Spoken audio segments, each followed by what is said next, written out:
A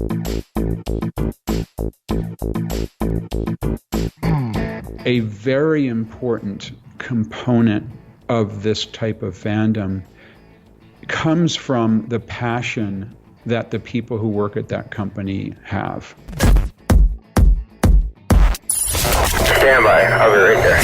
Hello and welcome to Minter Dialogue, episode number 355. Today is Sunday, the 12th of January, 2020. My name is Minter Dial and I'm your host for this podcast.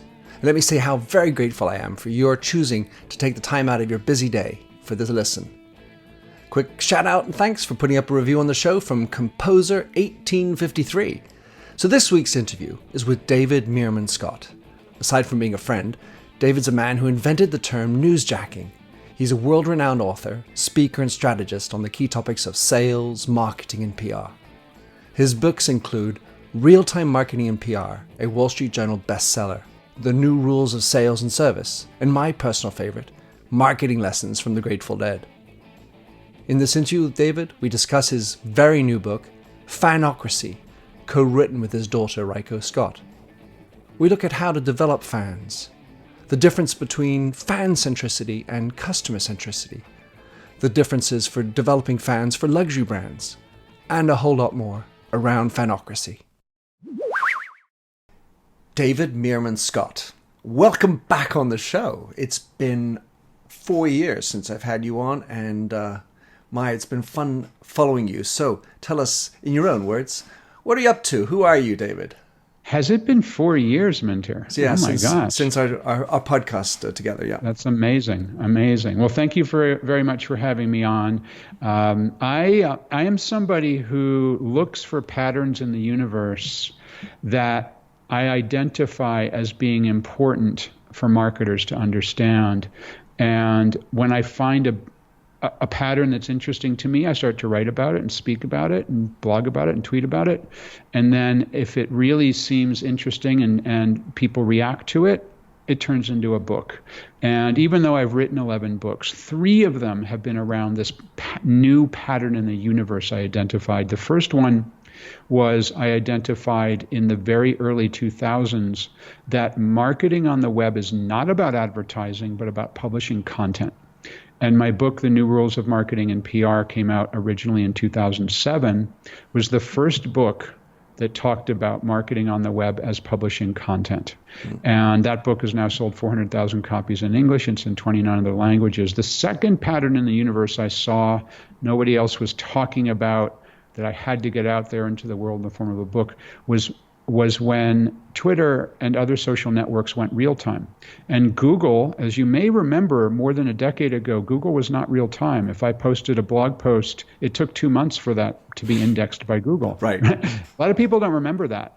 But of course, over the last 10 years, if you publish a blog post, it's indexed instantly. So when Google changed that way they were doing their algorithm, and Twitter was starting to take off, like, oh my God, the world of marketing has become real time.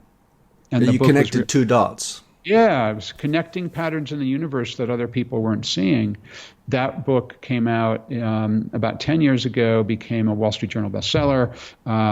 A very important book, also the concept of newsjacking, which I identified and is now in the Oxford English Dictionary, which I'm very proud of. I don't blame you. My goodness. Got my name against it.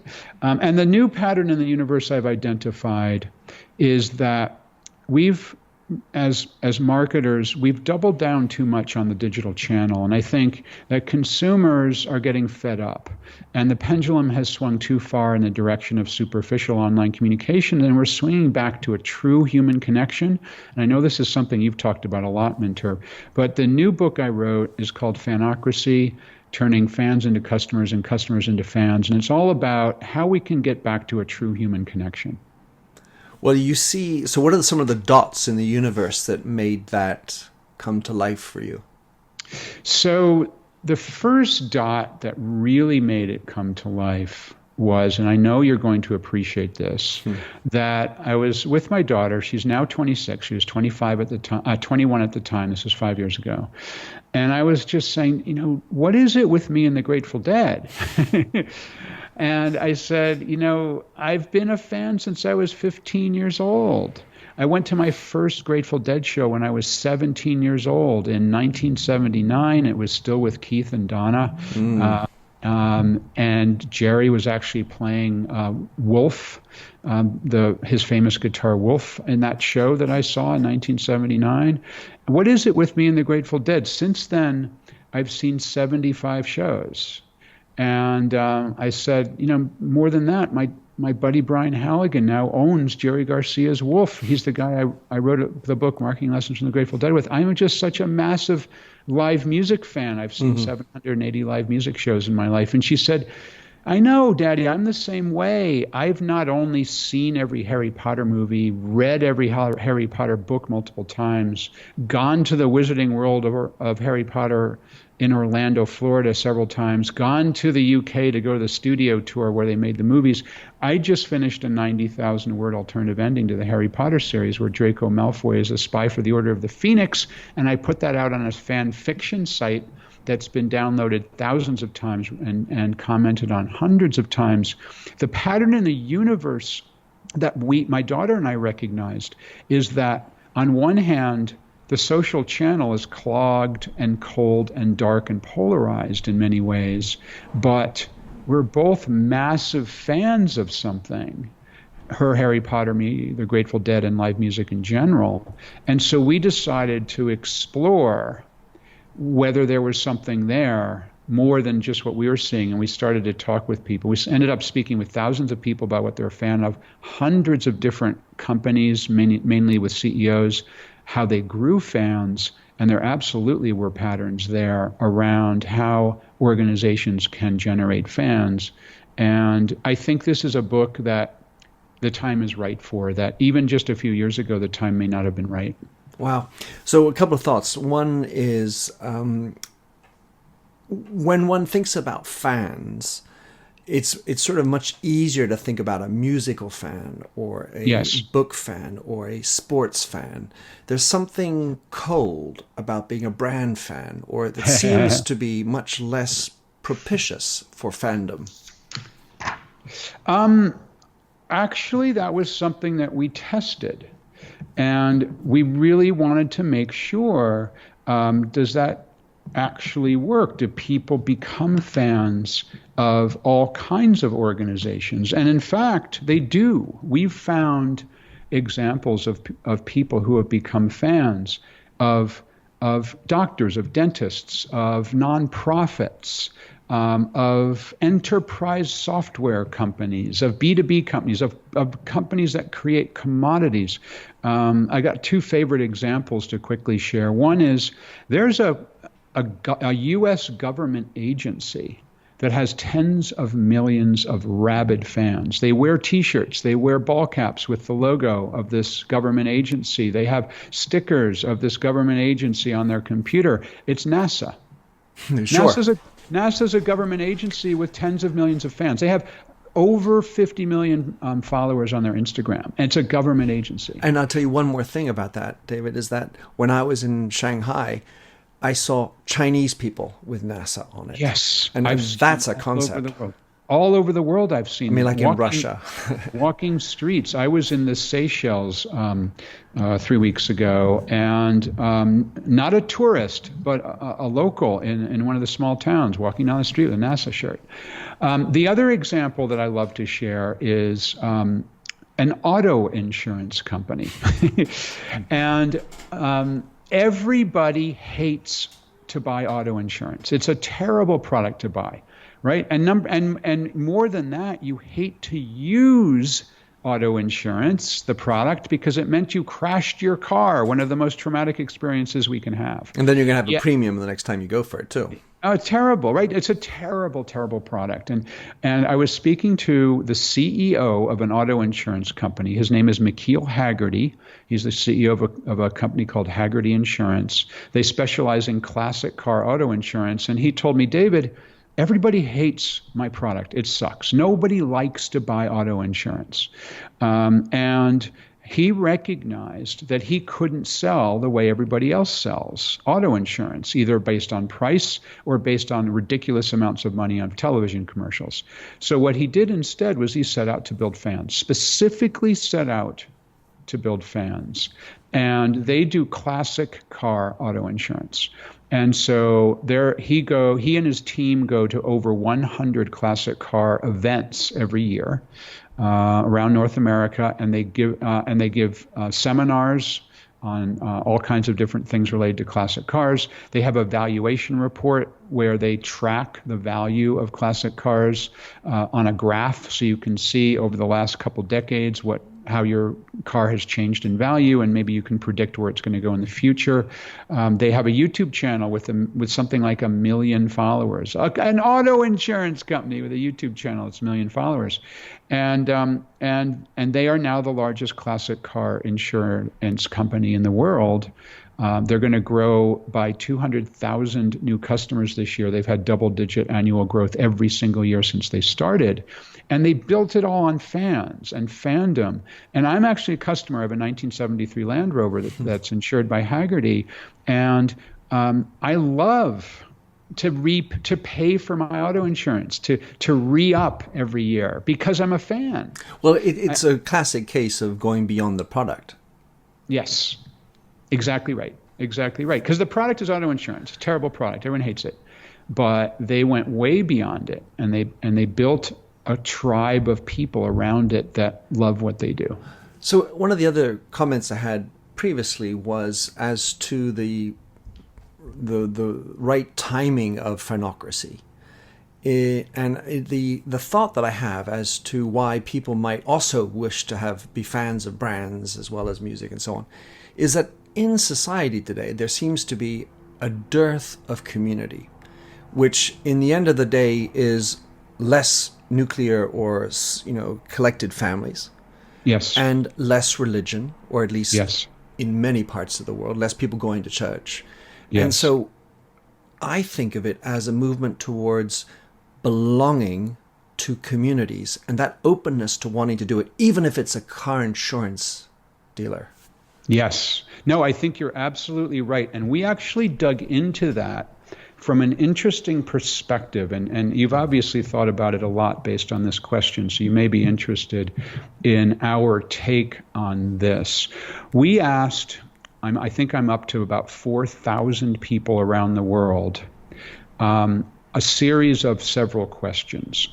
The first question we asked is, defining a fanocracy or a fandom that one has as something that you're incredibly passionate about, something that you're eager to replicate, something that the other people who share that fandom with you are among your best friends, something that you spend time and or money to do.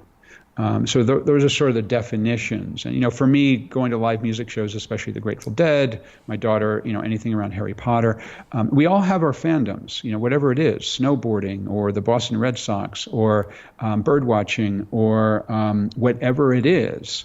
How many fandoms do you have? That's the first question I asked.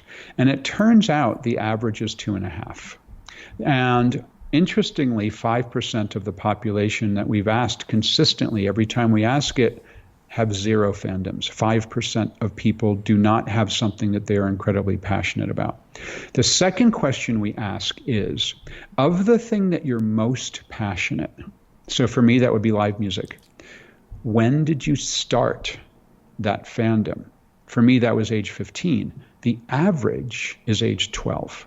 Now, here's why I think this is fascinating. It's because in our, and it gets to exactly what you just talked about, in our society, around the world, developed societies, we no longer have a coming of age ceremony. Mm-hmm. We no longer have a formal ceremony to elevate somebody from childhood to adulthood. There are some religions that do, bar mitzvah, bat mitzvah, for example, but for the most part, that's gone from our society. However, that's been a part of society since the beginning of time. We actually wanted to test that. My daughter and I, as I keep saying we, my co-author and I. So I went to Panama to the indigenous people of Panama in the Cunayala area. I'm a part owner of an eco preserve. We own 12,000 acres in Panama, and bordering our reserve is this indigenous people of Panama, and they live in a community. This particular village we went to is a community of about 100 people, and they live in grass huts. They have no electricity. They have no running water. They still have a coming of age ceremony. It's incredibly important when girls hit puberty. But we don't have that. But here's what happens is that, and here's why age 12 is the time that you develop this fandom, is because children who are on the cusp of adulthoods create their own coming of age ceremony. And for me, it was going with my friends to rock concerts. And I lived in Connecticut at the time, and New York City was a 1-hour train ride away from the town I lived in. And so starting at age 15, which is pretty darn young, my friends and I, like usually a group of 4 or 5 of us, would get on the train. One of our parents would drive us to the train station. We'd get on the train, an hour to New York City. We knew the bars that would serve us, even though we were underage, have something to drink, go to a show, and there was elements of danger in doing all of this. Sure. And we were expressing our budding adulthood in a coming of age process that we devised ourselves. And that's why the idea of going to live music shows is still so incredibly powerful for me, even today, 40 years later. And that's because it became so important to me at that time as I was growing up. And we talked with lots and lots of people who did the same thing, whatever that is that they loved to do when they were reaching puberty. I think you're absolutely right when you say that we don't really have those things that we can bond with other people who are like us. We also don't have those things that mark the passage into adulthood the way we used to throughout human history. Well, it does speak to the fact that there are only 2.5 per person, a limited real estate. On average. I understand. But let's say for the 4,000 people, 2.5, that's basically 10,000 options for this group of 4,000. So if you're a brand, you have to fight to get into the top part of that little 2.5. Whatever, if you want to be as a brand chasing those fans. One of the questions I wanted to ask you, you write about fan fiction, and you've been sort of telling me not the fiction, but the narrative behind how you became a fan of rock concerts and so on. But what about fan friction? And how that can play into this sort of coming of ageness and the challenges that you've overcoming and getting onto the train and buying the underage beer. And that's I would call it a friction with regard to what you're doing as a fan of music. But what about fan friction for brands? It's interesting. So can you give me an example? I'm not quite sure I'm following you. Things that are harder to do. So if you want to be, if you want to be part of this group, this is how high you have to jump.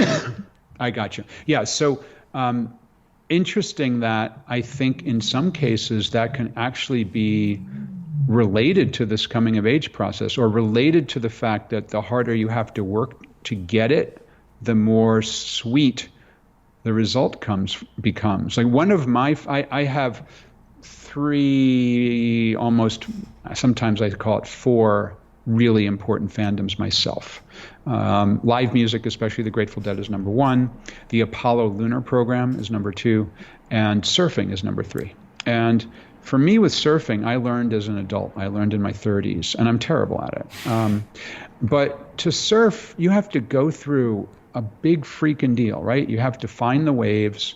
You have to wait for the waves to become big enough to surf, or in my case, not too big because I'm not that great a surfer. Then you have to deal with the locals who are on that beach and make sure you don't get yourself punched in the nose. you have all the gear to put on, because I typically surf in colder waters, the wetsuits and all that. The boards, which are big, which you have to go on the top of the car. I mean, it's a pain in the ass. So there's all sorts of friction involved. But man, when you catch a wave, there is nothing like it. It's nothing like it. So it's an amazing, amazing experience. And I think there is some truth to this idea of friction. But, in thinking about fandom and the things that we are most passionate about, and you called it the 10,000 of those people that I've been speaking with, we, of course, can nominally become fans of things. We can wear the T-shirt of the B2B company that we like to do business with. We can put the sticker on the back of our computer of the rock band that we like. Even though they're not the Grateful Dead, I still like them.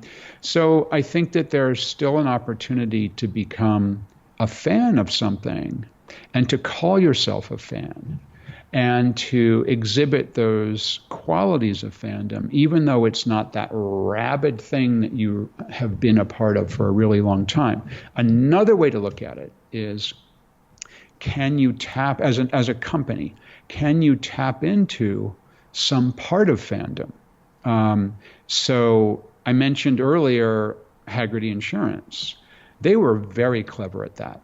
And McKeel Hagerty actually said to me, I'm going to paraphrase the quote. I don't have it right in front of me right now, but the quote is basically, David, I didn't have to invent the passion for classic cars. I didn't have to invent the idea of going to classic car shows. All I had to do was align myself with the passion that already existed. So in many cases, they may not be a rabid fan of you and say, oh my God, I love these guys so much, but you can tie yourself to something that they're already a rabid fan of. Love it. So when you're running a brand, David, to touch into this fandoms, whether it's classic cars in the case of Hagerty or other, to what extent does it have to be a personal mission for the people working inside the company? So we found lots and lots and lots of evidence that a very important component of this type of fandom comes from the passion that the people who work at that company have. The people that you meet from that company, how much passion do they have? And in fact, in some of the cases of companies that have developed fandom, they're actually conscious of creating that passion. A couple examples. I spoke with one CEO who his company is Instavisor, and he specifically said, he's actually personally the CEO, Pete Cipollone is his name, is an Olympic gold medalist in rowing. And he said that he likes to hire elite athletes, other former Olympians, or actually currently training elite athletes or world champions, because he said, or college champion kind of athletes. He says because those people are ones who have so much passion for their sport that they've been able to get to the top of their sport. And that passion for what they love to do in their personal life becomes a part of making them passionate for what they do professionally. In other words, to quote my daughter in our book, passion is infectious. Passion is infectious. So another person told us when we were interviewing her that passion is the most important thing she hires for. And she said, I ask when people come in for an interview, I ask them a number of questions. One of the questions that I ask that's the most important question comes near the end of the interview, and it's this: if you were in a room with 2,000 people, what could you confidently say you are the best at? And the answer to that question, she says, is the most important thing in the interview, because that's what determines for her if this individual has an incredible amount of passion. And so I think that having employees who are passionate in their personal life for something, it can be anything, is a predictor. The fact that they live a wonderful, interesting life is a predictor that they're going to be passionate around the brand that they're working with, and that is a very important component, And we had a couple of examples in our book of, for example, of going to a restaurant where the waiter is incredibly enthusiastic, and how different the experience can be if you go to a restaurant and the waiter is just like going through the motions and doing the job. Well, so on the one hand, you have the quality of enthusiasm. The other is a quality of impassionable about anything. And I can't help but think, you mentioned that where you implied this notion of a scale of fandom. I can't imagine, there's some industries where hardcore fans seem like a stretch. Let's say investment banking or, insurance companies in general. They seem to run out of passion, and they run it out of you. I mean, it's almost the nature of the business.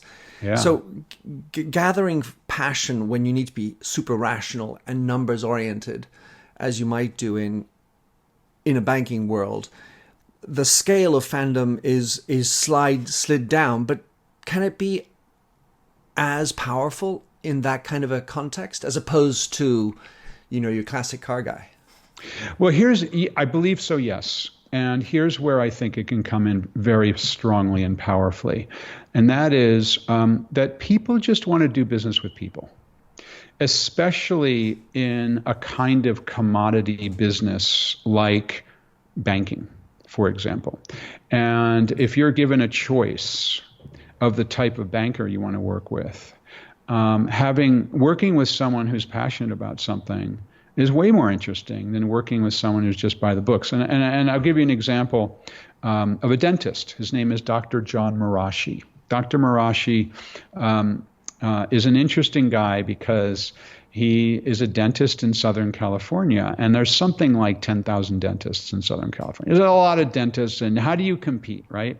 And if you go to any of the dentists in Southern California's website, what do you see? You see the before and after teeth shot, right? You see the dirty, crooked teeth, and then you see the clean, straight teeth. And it's all similar. And then they have pictures of their waiting room and the equipment, and maybe the posed picture of the dentist, with the white coat on, and then maybe a listing of... You have to have a plaque of the school that they went to, right? It's all the same. I was speaking with Dr. Marashi about 3 or 4 years ago, and he came to me and he said, David, I just want to figure out how I can grow my business. And I go, what do you like to do off time? And he goes, I love to skateboard. And skateboarding's my thing. I go, that's it. That's what you're going to focus on. So he created an Instagram, Dr. John Marashi. You can go to, just do a Google search for Instagram, Dr. John Marashi, you'll find him. He has an Instagram now with something like 13,000 followers, and he has a bunch of images of him skateboarding. And that has become incredibly powerful because it shows he's not just a dentist. He's somebody who has a passion for life. And there's actually some pictures on his website, there's some pictures of his office, and you see on the office wall, there's skateboards. They're like works of art. They're displayed on the wall of his dental practice. And he told me, David, just by changing my Instagram to show the things that I'm passionate about, I've increased my business by 30%. And the reason is people come to me and they go, wow, you're the guy who skateboards. That I was attracted to that. So that's why I'm here. 30% more business just by showcasing what he's passionate about. And that's been the differentiator in a business where, one dentist appears exactly the same as another dentist. And you mentioned financial services. That's true of financial services too. I mean, one banker looks like another banker looks like another banker. And I think that there's this myth of professionalism that so many people are led to believe that, you need, especially if you're doing something like banking or dentistry, you need to show that you're always being serious and professional and so on. And I don't believe that. And in doing the research around this book, the evidence shows that that's not true. And another myth is this concept of work-life balance, which I hear all the time, work-life balance. I think that's a bunch of BS, because that implies that work is one thing and life is the other. I think what's way better is, how do you make work part of your life and life part of your work? And that makes for interesting people like Dr. John Marashi.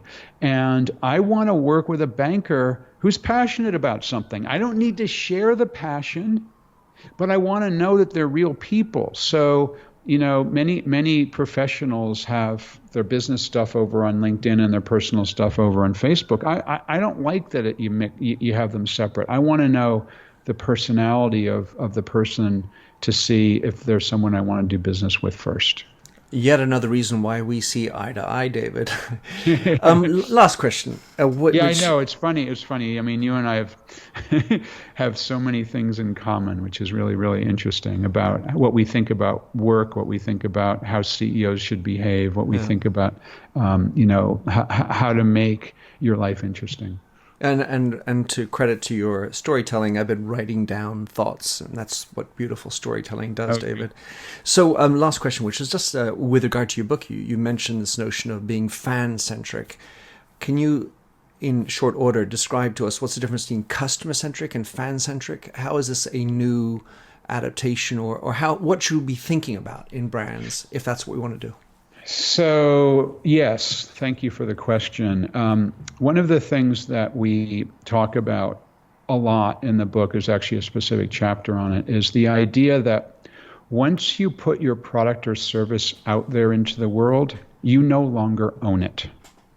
So that's fan-centric.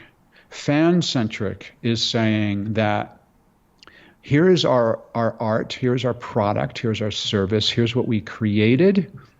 Thank you very much for being a part of it. Please use it. Whereas customer-centric is really focused on something else. So let me give you a couple of examples around the idea of fan-centric. The idea that once you put your product or service out there, you no longer own it, is something that, or an organization that may even consider themselves customer-centric, does not practice. Let me give you an example of that. Adobe. So Adobe makes among other products, they make Photoshop. And my daughter, Reiko, who my co-author on Fanocracy, is a really, really big fan of making art using Photoshop. And she has other people who she's met in the online world, on forums and chat rooms and blogs and other places, who are also create art using Photoshop. And on those particular online sites, they share techniques among each other, like how to do a particular brush stroke using Photoshop. And she said that she often sees people laughing at Adobe on these sites because of the ways that they actively discourage fandom of the people who like to make fan art using Adobe Photoshop. First of all, Adobe looks at their customers, their customer-centric thing is being only business people and people who buy large numbers of Photoshop. They actively discourage individual creators to use their products. So that's the first thing. Is for them, customer-centric means only a certain type of customer. The other thing that they do is they insist that their fans, I'll call them fans, only talk about Adobe in the approved way of Adobe. With a little R behind it. Yeah, so exactly. So what they say is, you may not say that you photoshopped something. You must say that you manipulated something using Adobe, trademark circle R, Photoshop, trademark circle R software. And Reiko said to me, Daddy, my friends and I, my online friends and I, who are fans of creating art using Photoshop, just laugh at them because they everything that they say we should say sounds like a robot, whereas everything we say sounds like a fan talking. So to become fan-centric, you need to recognize that the fans rule. And that's why I chose the word Fanocracy as the name for the book, because a democracy is ruled by the many, a meritocracy ruled by the ones with the most ability, a monarchy ruled by the royal family. A fanocracy is a culture that's ruled by fans. Let me give you an example. On the other side, there's a robotic vacuum cleaner company named iRobot that makes the Roomba vacuum cleaner. Really cool. We own one. Oh, you have one. Nice. And there's become a huge number of fans of Roomba that do interesting things with their Roomba and then take videos of it and share them on YouTube.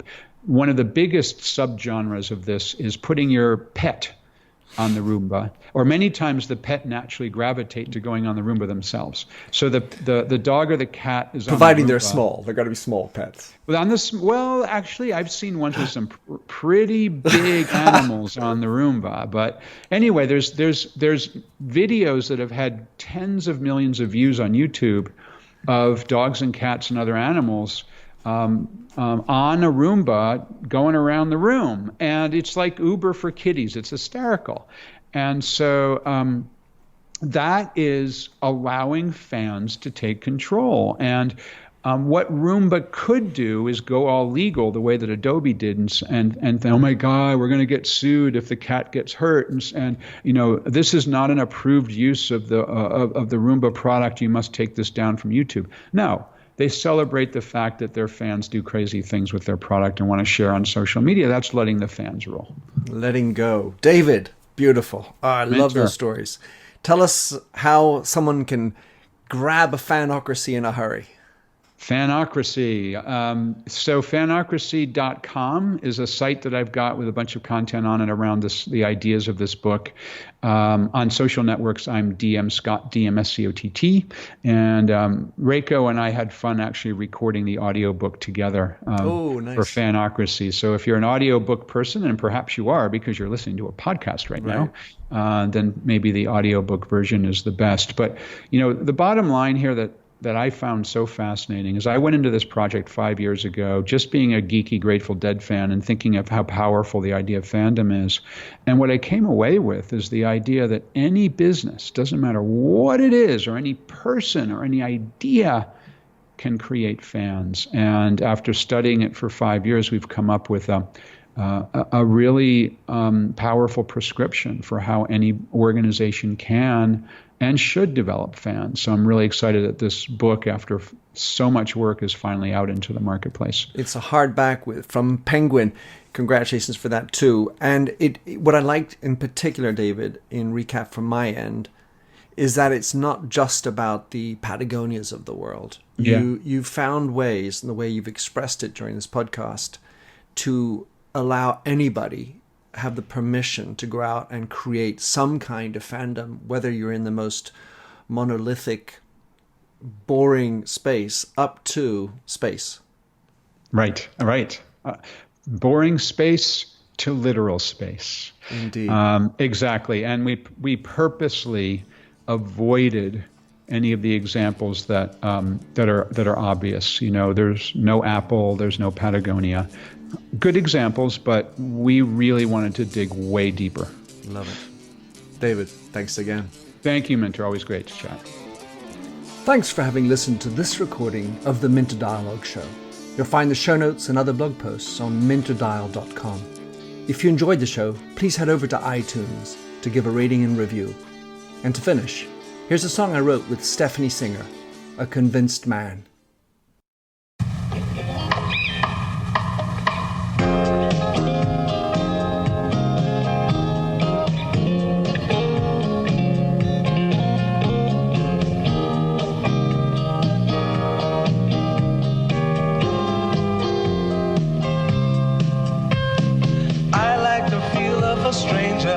Tucked around me, precipitating the danger. To feel free, trust is the reason. Still, I won't toe the line. I sit here passively, hope for your respect, anticipating the thrill of your intellect. Maybe I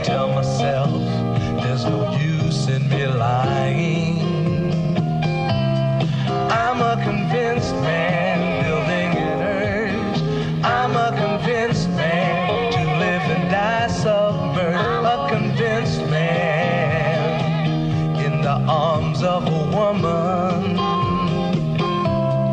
I'm a convinced man, challenge my fate. I'm a convinced man, competition's innate. A convinced man, in the arms of a woman. Despise revenges and struggle to see. Live for the challenge so life's not incomplete. What's wrong with challenge? I know soon we all die. I like the feel of a stranger tucked around me, precipitating the danger. To feel free, trust in my reason, and let me show you why.